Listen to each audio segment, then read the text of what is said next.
the BRZ is getting its first oil change. That means that break-in is over and we can finally wring this thing out and not feel too guilty about it.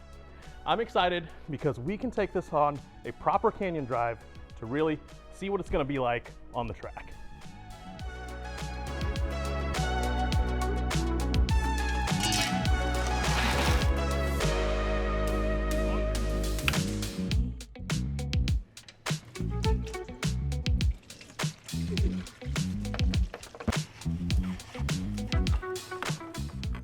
Since many of you guys don't know me, I think it's important for you guys to know that I consider myself a driver. Now, that doesn't mean that I'm a good driver or a great driver, or it doesn't even mean that I'm faster than you at the track, or I can be a driver that gets 100% out of a car, any given car, at any time. It just really means that I like characteristics of a car that give me feedback that brings me joy when I'm driving the car hard or at the limit.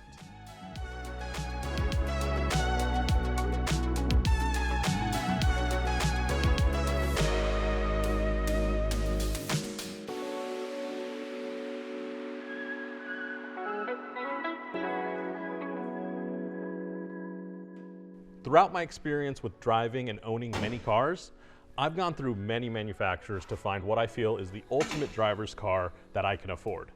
There have been good cars, bad cars, and great cars along the way for me, but one brand that I've been privileged enough to own doesn't seem to miss. That brand is Porsche. So when journalists like Chris Harris say things like, "This car is a pound shop GT3" when referring to the twins, it really makes me wonder if at a quarter of the price, do these cars give a quarter of the performance? Well, it's a good thing that we've got a special car in our possession.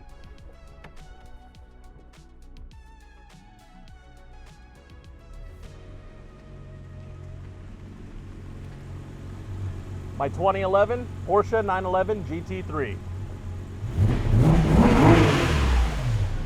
While we head out to the canyons, let me tell you a bit about this particular GT3. This GT3 is essentially my dream car.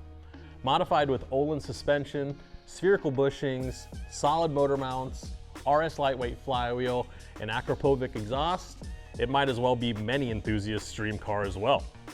A screaming 3.8 liter flat six with 430 horsepower, a red line of 8,500 RPM, and a curb weight of under 3,100 pounds is a pretty sick recipe for a thrilling driving experience. Porsche says the GT3 is a, quote, motorsport tested design with maximum performance to ensure it unwaveringly bridges the boundary between the racetrack and the road, unquote. Sounds pretty sweet, right? Well, let's find out. Enough with the quick facts, guys. We need to drive this thing. We're out on a canyon road and we are gonna get a feel for the GT3 and get a baseline of what the BRZ is really up against.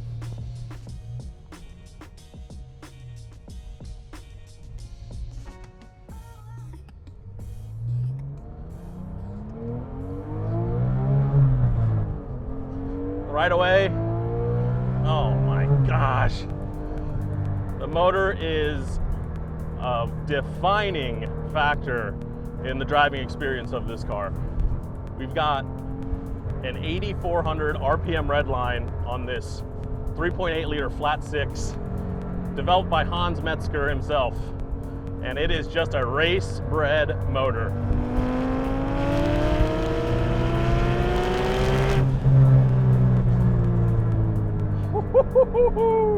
You don't get that every day. I think the BRZ is going to have a tough time matching that. Let's talk a little bit more about the power delivery. You know, 8,400 RPM, you're really screaming and wringing this engine out to get the most out of it, but it's got a bit of torque down low too, and the throttle response is really second to none. This N8 motor and the throttle mapping that Porsche has done, it's instant. You're opening that flap as soon as your foot is hitting that throttle pedal, and it is awesome.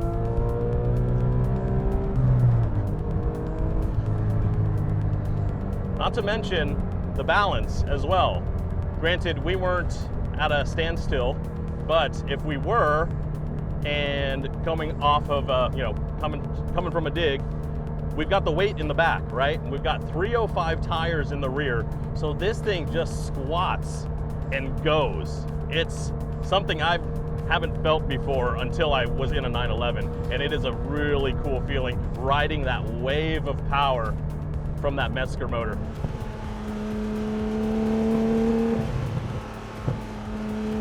Let's get into some twisty bits here. And we're gonna talk about steering and steering feel, because that's where this car really shines. This is the last hydraulic steering from Porsche to be. After this generation, everything went electric, as you know, many manufacturers are doing. And it's just, the feel is just second to none. You feel the undulations in the road, you feel the texture of the road. There's all these slight vibrations coming in. And then obviously on the bigger bumps, you're feeling that as well. And the steering is just so communicative. And sharp.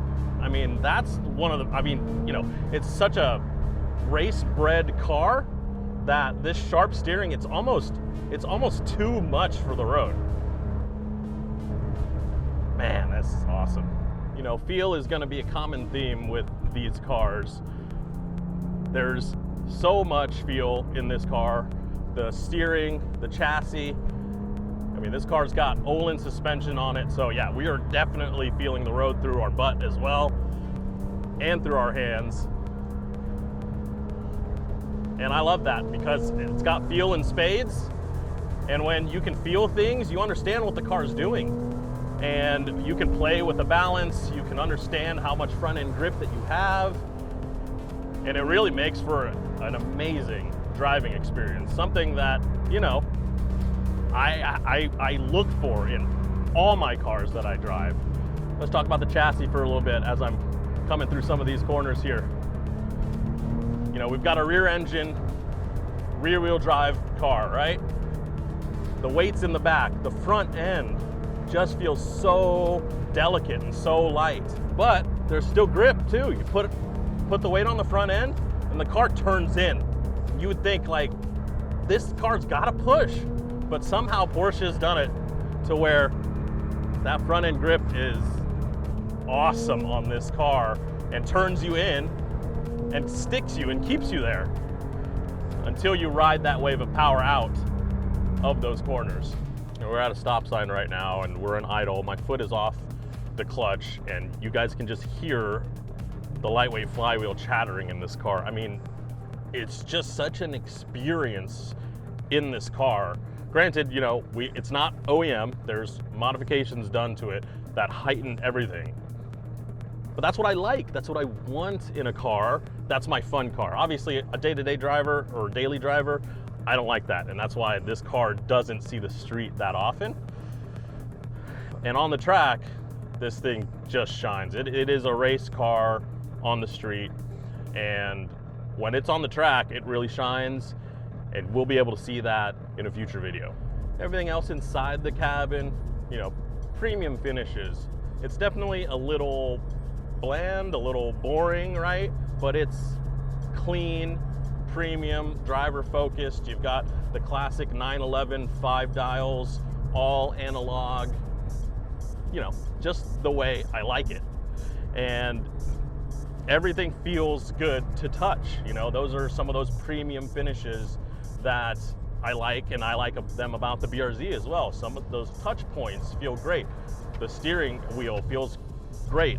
The shifter feels great, and this one's an RS shifter, so it's got the Alcantara suede wrapped around it. It's getting a little gnarly right now. We've got to get some upkeep on it, but you know, we can replace that or we can clean it up. And the shifter itself, extremely notchy. The throws aren't that short. You've got a little bit of throw there, but going into the gear is extremely positive.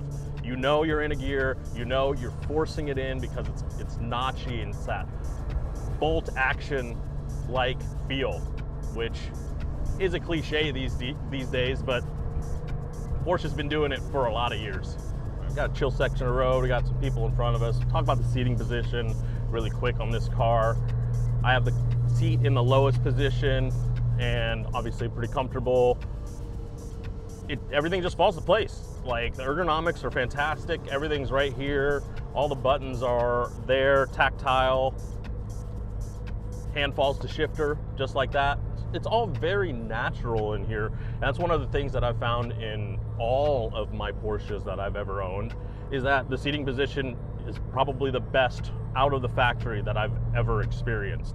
I've been in BMWs, other Subarus, Mercedes, even some supercars, and I think that you sit too high in a lot of those. Well, I'll take that back. Some of the supercars are totally fine. But the seating position is just natural, and it really works for a driver of my size and the driving that we're obviously going to be doing with the sports car. It all falls into place. It feels driver focused. There's really nothing to complain about. Could I have buckets in here? Yes, and I'm going to end up installing them on this car, but these seats are very supportive and comfortable at the same time, which is very similar to what the BRZ has. We've got 6-piston Brembo calipers by Porsche as well up front, 4 pistons in the rear. I've got Brembo Type 2 rotors as well installed. They're 2-piece floating rotors. And yeah, they stop really well. I mean, there's not much you can say about that. They'll stop even better on the track. Got Castrol SRF fluid in there. And yeah, they stop well, get the weight up on the front end. It's just such a wonderful car to drive at the limit. Or, well, not quite at the limit. We aren't at the limit of this car, not even close. Maybe we're close to 7/10 for my limits, but we're probably down to like at 5/10 for this car, because this thing is extremely capable, guys. And that's really what you need to know about the GT3, is that this car is capable. It is a race car on the street.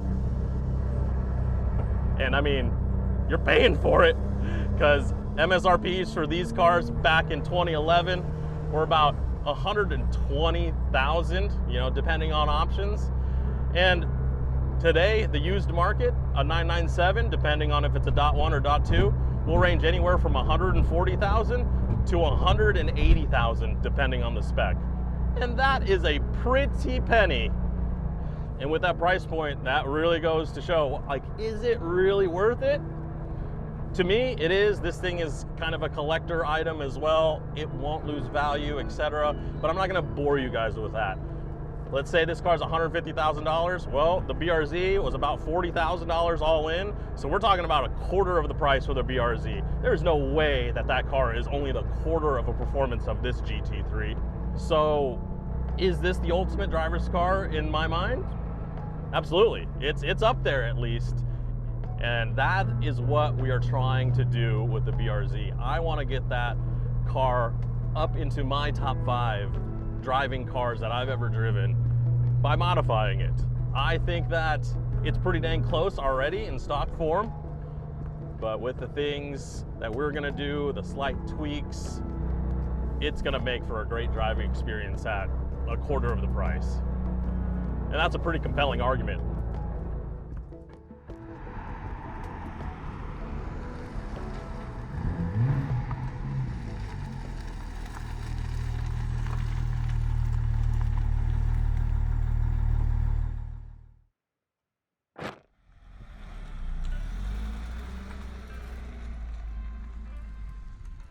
Now the BRZ, hopefully you guys are still around. This is what you're actually here for.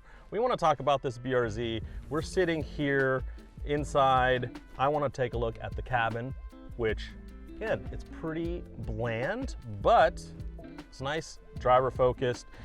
It's a little more modern than the 997, of course, being 12, 14 years newer, and it's nice. Digital dash, got a decent head unit. Looks kind of aftermarket, but it's touchscreen and runs Apple CarPlay, Android Auto, all of that stuff just fine. Works fine, no complaints there. I really like some of the premium touches that are in this, you know, the Alcantara and the suede. The seats are very comfortable, and everything I touch, steering wheel, shifter, e-brake, feels nice, feels actually premium. We'll see how it holds up over time, but right now, being a pretty new car, things feel good, and I feel like I've spent the money on a premium vehicle. The seating position, I want to talk about that real quick before we take off. It's really important to me, that seating position. I've said all the Porsches that I've had, fantastic. Everything falls to hand, you sit low in the car, and most of that is true with the BRZ as well. Everything falls to hand. You know, everything goes right there, the shifter's there, pretty close to the steering wheel. I feel comfortable, my driving position feels upright and close to the wheel, and I feel like I can do sporty driving here. The only complaints I have, I think, with these seats or the seating position is that I think it's a touch too high. I'm thinking about an inch lower, and that would be just perfect for me. Obviously, your mileage will vary. But overall, really nice, feels premium, and I feel like this is a sporty seating position for the type of driving that we want to do. So let's take off and see how this thing drives on a canyon road. And I mean, right away, things feel good. The engine definitely doesn't take over the experience like the GT3. And you know, that's okay. This isn't a race bred motor or anything. This 2.4 liter Boxer 4 feels pretty stout for this car, weighing in at, you know, 2,800 pounds. It's plenty of power. Gets us around pretty nicely. Doesn't make the best noises right now. Things are pretty muffled. Being the OEM exhaust and intake, you know, it's not a race-bred machine, but that's to be expected. So yes, that falls short of the GT3, and hopefully we can change that, because we've got some things planned for this car, obviously. You know, I do like the throttle response, or the throttle mapping on the BRZ. It does feel pretty linear, and it's got decent response as well. It's not instant, but it's there. Tip in, there's a tiny bit of delay, but once you kind of get into it and then progressively ramp your foot in, it starts going, and it's that progressive nature of that NA motor that I really enjoy. So that's great.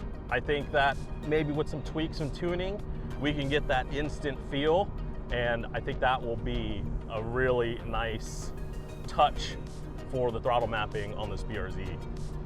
So hopefully we can get it to match that instant snap that the GT3 has. So I talked about feel a lot in the GT3, and talked about steering feel, shifter feel, and the chassis feel, and of course we got to talk about it here in this modern car. We'll start with the steering. Being an electric rack, I'm really not getting that feedback that I really want from the road. It's disappointing, but of course manufacturers have to change with the times, and they're being forced to run these types of steering racks because of emissions reasons. So, you know, it is what it is. What I can tell you about the steering here is that I really do like it. It's accurate, it's quick and responsive, and it feels pretty good as far as getting myself through the corners with the steering wheel. So unfortunately, not much feedback, but it weights up nicely and feels pretty accurate and does what I expect it to do on the road. Shifter on this car honestly feels fantastic. I really don't want to do many changes to it.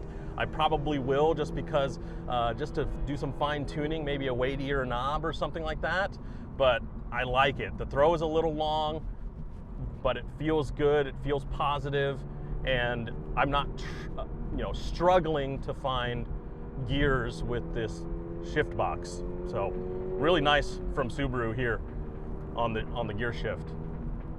Now I'll talk about the chassis a little bit. It's a really stiff chassis. You can tell that it's stiff. The body roll isn't as apparent. You get some wallowiness with the suspension, but that's really good. You've got that weight transfer that makes you understand and feel what the car is doing, and you understand when it's weighted up that it will grip for you. I'd say I want it to feel a little more planted. It does feel a little floaty from the factory, just a little less serious, but that just means it's more playful right now. It's just more playful.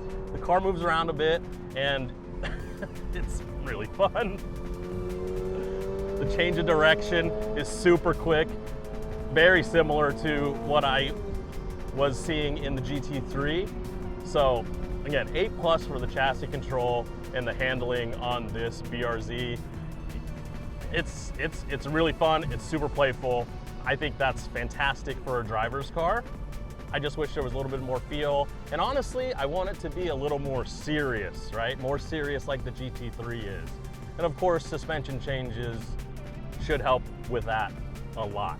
Let's talk a little bit about that motor. I mean, this thing picks up, man. It's, you know, 228 horsepower. Everything's all stock on this, but it really picks up in that high-end range, you know, high in the RPMs. You can really tell that this car's still going, still giving you that increase in speed up top. And that's gonna be fantastic on track, and it's great out here on these canyons.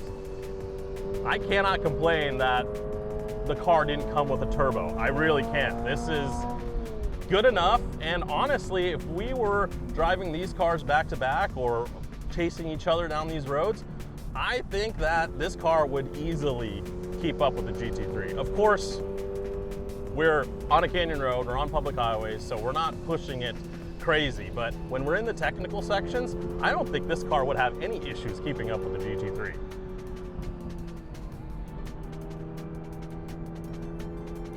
Man, it's so playful. It eats the bumps up really nicely. Again, it's part of that wallowy suspension. Just good damping. Eats it up and starts to give you confidence. Yeah, it moves around a bit, but once you kind of get used to that and understand that that's what the car is going to do, there's plenty of mechanical grip still. This little car is a lot of fun. And I really think that's probably the biggest difference right now with this stock BRZ TS compared to my modified GT3. This car is like that little puppy that you want to play with. It's energetic, it's fun, it has a lot of energy, and you can kind of feed off of that and be playful and have a lot of fun with it in the corners as well. And it's like always there for you. It's really friendly. And then the GT3, I think it's a bit more serious, right? It's more like that well-trained Doberman or pit bull where you know that's a serious animal. You have to treat it with respect. Otherwise, you're not gonna have a good time. You know, I almost forgot about brakes on this car, being it's got those nice 4-pop Brembos on here, but I almost forgot about brakes because I really don't need them too much in these canyons because this car is so light. Just a little tap of the brakes to get the car settled and then turned in, fantastic. Just works really well. I can tell that the brakes, they've got good modulation as well. And they are strong. They feel like they're really clamping down and stopping the car. So I would say that that's a worthy option for BRZ buyers, prospective buyers who are wondering if the TS package is worth the extra money, and I think it is. These dampers are fantastic for the driving that I'm doing, and I think that these Brembos are well sufficient for canyon driving. We'll see how they hold up at the track. They'll probably still need fluid change, maybe a pad change as well to really hold up to extensive lapping all day. Of course, we've got that planned.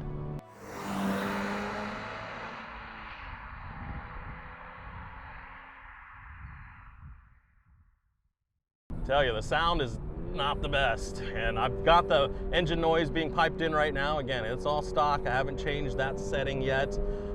We will do that once we get an intake installed. Woo, look at those bumps. And honestly, the sound, I don't hate it. I don't hate the sound, and I think there's a place for that sound module, the pumping the noise through the cabin to the speakers. I mean, if you keep this car stock and you want to take it to the track and you've got a helmet on, like that engine noise is really going to help you with your shift points and understand where you're kind of at in the RPM range. So I think there's a place for it. I just wish that Subaru would have just added a button where you can turn it on or off, or even within the menu system. Just to have that option would have been fantastic. I mentioned the lightweight of this car because of the fact that I don't really need to use too much braking in these canyons. And I think that's one of the shining things that this car has over the GT3. Sure, the GT3 is not that heavy of a car. It's probably about 3,100 pounds, so definitely about 300-pound weight disadvantage, but you can really tell the difference, and the lightness you can actually feel through the seat of your pants when you're driving this BRZ. I do wish that the car felt a little more planted. You know, it's funny, I talked about this car, and it's an underdog, right? It's an underdog, but like, who doesn't love an underdog story? This car has so much potential that I can't wait to start modifying it and really feeling the differences of this car. I'm really excited, guys. I hope you can tell. And I hope everybody loves an underdog story because we really want this car to shine. Like, I'm just getting used to this too, but I feel like I can carry much more speed into the corners over the GT3. That's likely because of the balance of the vehicle. You know, this car, or at least the first gen cars, were benchmarked against the Caymans of the time, which was a mid-engined car. And obviously with the Subaru Boxer engine, and why Toyota wanted that engine is because of that lower center of gravity, and they wanted to push that engine back towards the firewall to get that great balance. And I can feel that. My Caymans, I could throw that car into corners at pretty high rates of speed. The 911, it's a little different because of that rear engine balance. You've got to get the weight on the nose to get that car to turn in and then again ride that wave of power out as the rear end squats when you put power down. This car is a little bit more like the mid-engine Caymans, where pretty neutral up front on turn in. You can throw that car in and it just rolls through the speed like nothing. It just carries speed. And that's what is fantastic about this car on the track. You'll be able to carry speed. It's that momentum car, and it's gonna punch above its weight on the track. I guarantee it. And tell you what, guys, I really get what Chris Harris was saying, and among other journalists and reviewers of this car. It really is that budget GT3, that budget GT4, maybe more towards that Cayman, that mid-engine balance. Car makes a lot of sense in the canyons. It's such a sporty car, gives you a lot of that feel that you're looking for, and I'm having likely more fun, honestly. I mean, personally, with how I use my GT3, being a serious car and kind of an investment for me as well, I'm scared of things happening to that car when I'm driving it or when I'm on track. It's always in the back of my mind. Of course, everything will be fine, but again, that's a big chunk of money.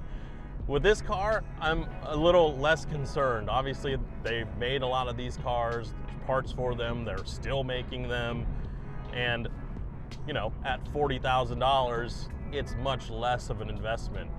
So I think that miles per dollar is likely a better proposition in this little BRZ. And I think that says a lot.